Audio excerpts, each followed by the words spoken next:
और अब मोइन भी हमको यहाँ दिखाई दे दिया है, ज़रा उनसे बात कर ले।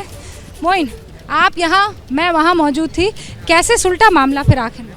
देखिए, जब वहाँ पर भीड़ बहुत ज़्यादा बढ़ गई, लोगों पर अपील का भी असर नहीं हुआ, तो यहाँ पर बैरिकेड किया गया, पुलिस और प्रशासन के लोगों को लगाया गया और वो जो चाहे नमाजी हों चाहे दूसरे लोग हों, उनको यहाँ पैदल जाने से भी रोका गया। उसके बावजूद लोगों का कोई असर नहीं हो रहा था।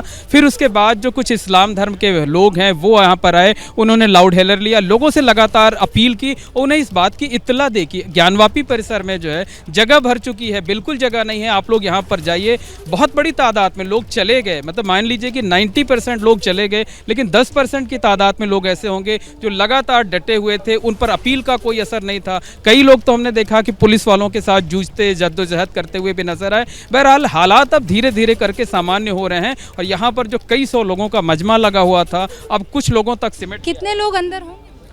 देखिए, मुझे जो लगता है कि अंदर की जो पूरी कैपेसिटी है, अगर हम आंगन जो मस्जिद है, मस्जिद के का अंदरूनी हिस्सा है, उसके बाहर जो बरामदा है, उन दोनों की कैपेसिटी 700 से 800 के आसपास होगी। और एक बड़ा बरामदे में नमाज पढ़ सकते हैं क्योंकि धूप है, चिलचिलाती। बरामदे में ऊपर जो है वो शेड पड़ा हुआ है, लेकिन खुले आंगन में जो है वो बाद में ऊपर से कहीं पॉलिथीन लगा दी जाती है, कहीं त्रिपाल लगा दिया जाता है। यहाँ पर ऐसा? हाँ, इस तरीके का अरेंजमेंट है वहाँ पर। और ये वो आंगन है जिस आंगन में वजू खाना है, जिसे सील किया गया है, तो वो बहुत बड़ा सा आंगन है, तो उसकी की भी कैपेसिटी 400 से 500 लोगों की है। तो कुल मिलाकर मान लिया जाए तो 1200 से 1300 लोग इस वक्त मस्जिद के अंदर मौजूद हैं। ऐसा क्यों हुआ कि इंतजामिया कमेटी के कह देने के बावजूद पहले कहा गया कि 20 के आसपास आएंगे, फिर कहा 50, फिर 100, फिर 500, अब देखते ही देखते 1500 से 2000 के बीच का आंकड़ा है। इंतजामिया कमेटी की भी बात नहीं मानी?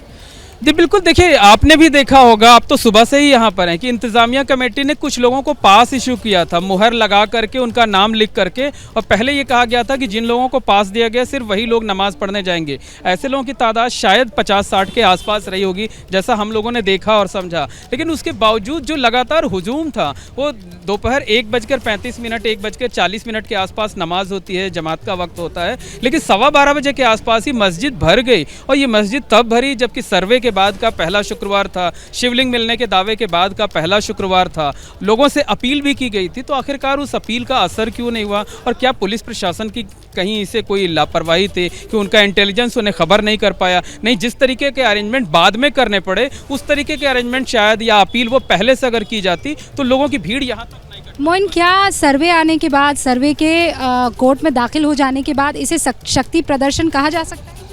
बिल्कुल, देखिए ये तो माना जा सकता है कि कहीं ना कहीं, देखिए पिछली बार भी जो है मतलब 2 हफ्ते पहले जो जुमा पड़ा, तो लगातार नमाज पढ़ते हैं? मैं तो यहाँ लगातार नमाज पढ़ रहा था। इस बार कैसे आप मिस कर?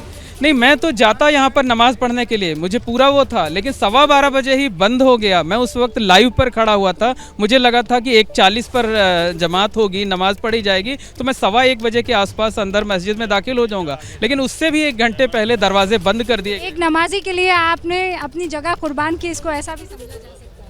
देखिए, नमाज कोई भी पढ़े जो है, हम यहाँ से जब अपनी कवरेज ख़त्म कर लेंगे तो किसी दूसरी मस्जिद में जा कर के नमाज पढ़ लेंगे। और शायद यही बात जो इस्लामिक धर्मगुरु हैं यहाँ पर आकर उन्होंने भी कही कि नमाज पढ़ना है, आप किसी भी दूसरी मस्जिद में जा कर के पढ़ लीजिए। ज़्यादातर लोगों को समझ में बात आ गई थी, वो उल्टे पाँव वापस चले गए थे।